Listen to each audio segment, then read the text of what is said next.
Good morning, good afternoon, good evening. Saan man kayo naroroon? Hello guys. Hello guys.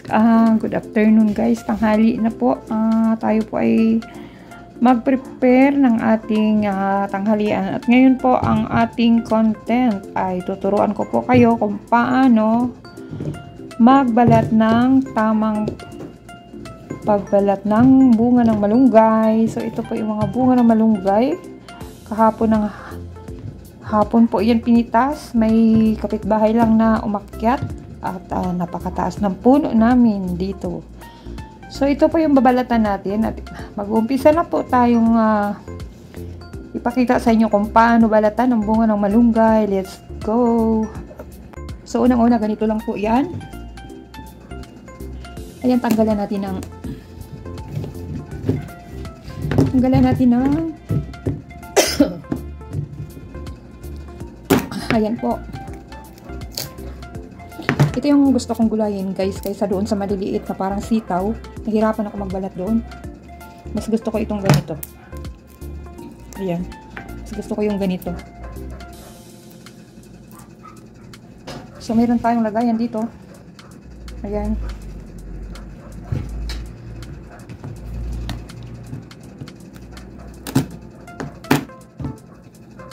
So, ganyan lang po ang magbalat ng malunggay.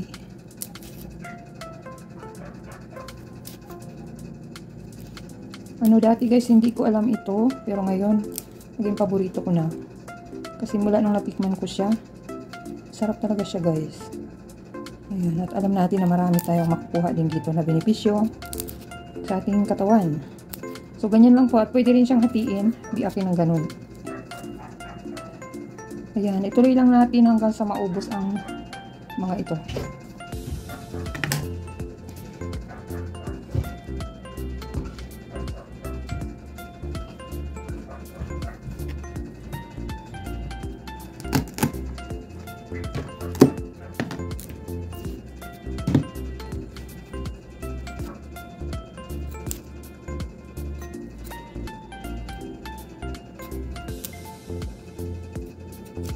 Tuloy lang natin ang ganito hanggang sa ito'y maubos natin ang ating mga bunga. Masarap po ito sa huga ng kalabasa. Pwede ring lagyan siya ng patani, yung buto ng patani.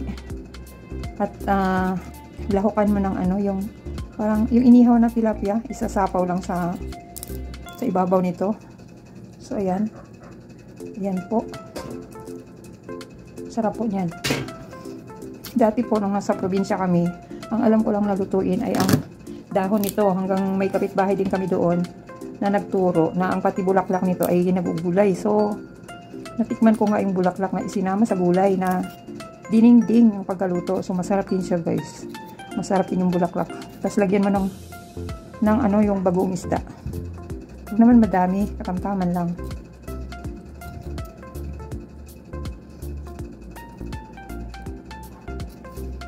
So, ganyan lang siya. Paulit-ulit.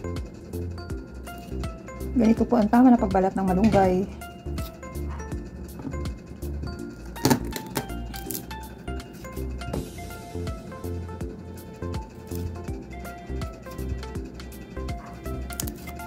Nakailang gulay na rin ako nito. Dito kasi may kapitbahay kami na Ilocano siya at ito talaga ang paborito niya, gulayin ang bunga. Mas gusto niya ang bunga kaysa dahon. Ayan. Pag umakyat siya guys, marami talaga yung kinukuha niyang bunga. Tapos, konti lang yung kinukuha niyang dahon. Kasi sa bunga talaga siya nahilig magulay. So, ganyan lang siya. Pwede rin siyang lahukan ng guys. Yun nga, kalabasa. Tapos, pwedeng pritong isda or inihaw na tilapia. Pwede rin siyang basta pag may ganitong gulay, kahit konti na lang yung idadagdag mo na gulay. Kasi ito pa lang ang bunga ng malunggay, mas punong-puno na rin ng sustansya. Kaya dito pa lang sold ka na.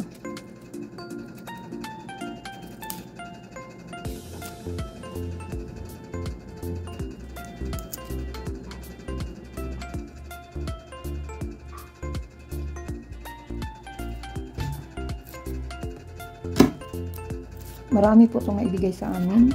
Dalawa lang kaming kakain. At ako lang pa ang pinakamahilig nito dito. Kaya inaabot pa ito ng bukas. Ilagay na lang sa rep pag iinitin na lang. Sarap siya.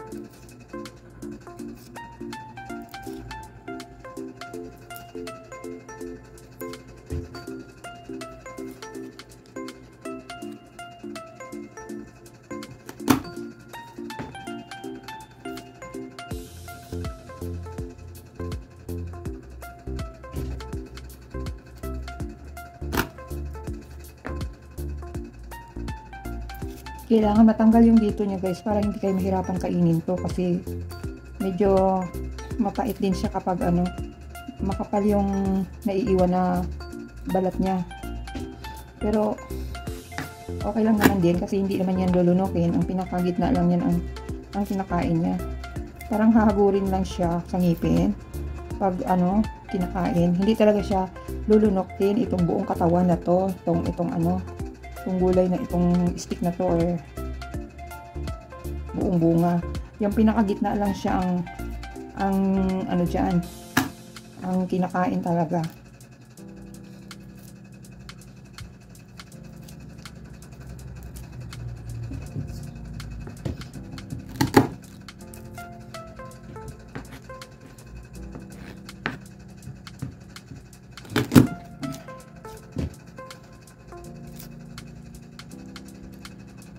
So ayan guys, sana ay nagkaroon kayo ng tips or idea kung paano lutuin ang bunga ng malunggay sa video na ito. At napakadali lang nitong lutuin. Magpakulo ka lang ng tubig. Lahukan mo ng sibuyas, kamatis, timplahan mo ng bagoong sauce, yung sauce ng bagoong, tapos ilagay mo na yung kung may kalabasa ka or bunga ng patani. Ayan. Tapos timplahan mo na. Sangkapan mo ng pritong isda or inihaw na tilapia. May masarap ka na ulam nun.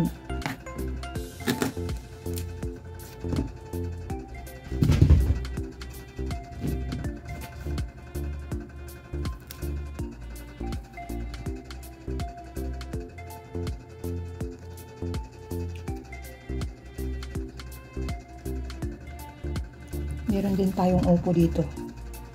Nabili ko sa palengke kagabi pagkatapos kong magsimba. So ayan guys, maganda din yung upo para sa mga may high blood na tao.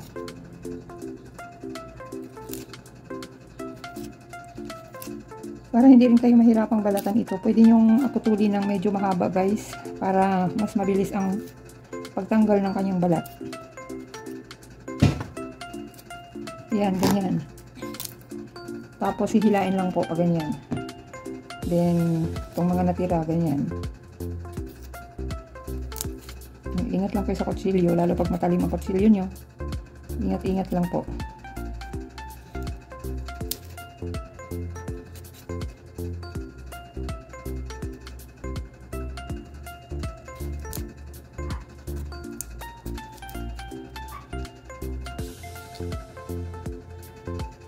Yung iba nga guys, binibiak talaga to at hinihimay pa ang gitna. Ito, ginaganyan. Ayan, masarap po yan.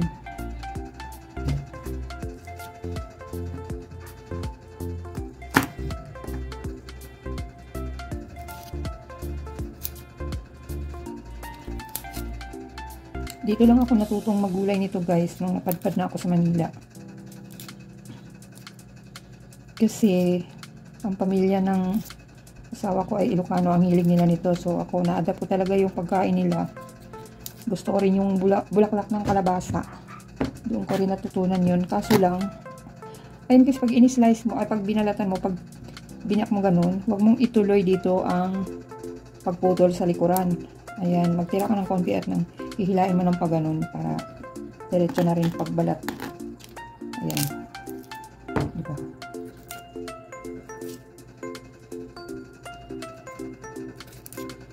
So, na-adapt ko yung pagkain ng ano guys, dininding. Iba't ibang klaseng dininding. Tapos, yung bulaklak ng kalabasa na ihalo sa dininding. At natutunan ko rin kung paano, nakita ko sa biyanan kong babae kung paano maghimay ng bulaklak ng kalabasa. May tinatanggal doon guys yung pinaka ilalim ng bulaklak, yung parang ano nga ba tawag doon, yung parang kulay green na pinaka nasa ilalim ng bulaklak bago tumubo ang bulaklak. So yun, tapos yung di ba guys, yung mga bulaklak ng kalabasa may parang buhok-buhok. Inaano yun guys, yung at may ano dyan sa pinakagitna niya, may tatanggalin din doon yung pinakagitna talaga ng flower ng kalabasa.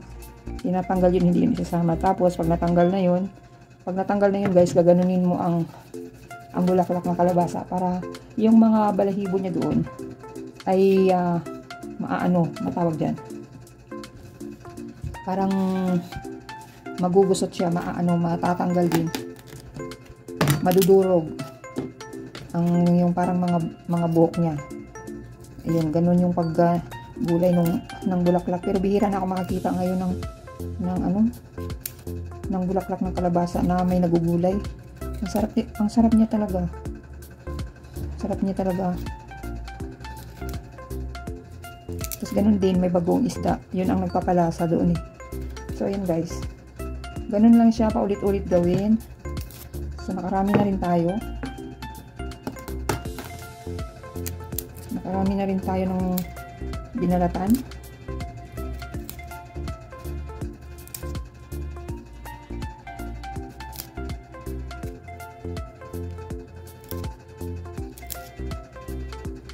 Pag kayo may napitas na ganito at hindi nyo agad magulay, pwede nyo siyang ganito, himayin ng maaga, tas ilagay nyo sa rep, ilagay nyo sa plastic. Ayun, pagkasunod na araw, ready na siyang lutuin. Iba kasi pag matagal na siyang nakalagay dyan sa lamesa, tapos hindi pa agad gulayin at hindi pa agad babalatan, iba yung magiging ano niya. Hindi na siya kasing madali nitong balatan. Nagiging ano na siya. Basta iba siya, parang papunta na siya pagka lanta. Mahirap balatan pag hindi sariwang pitas ang bunga ng malunggay. So, ganyan lang siya.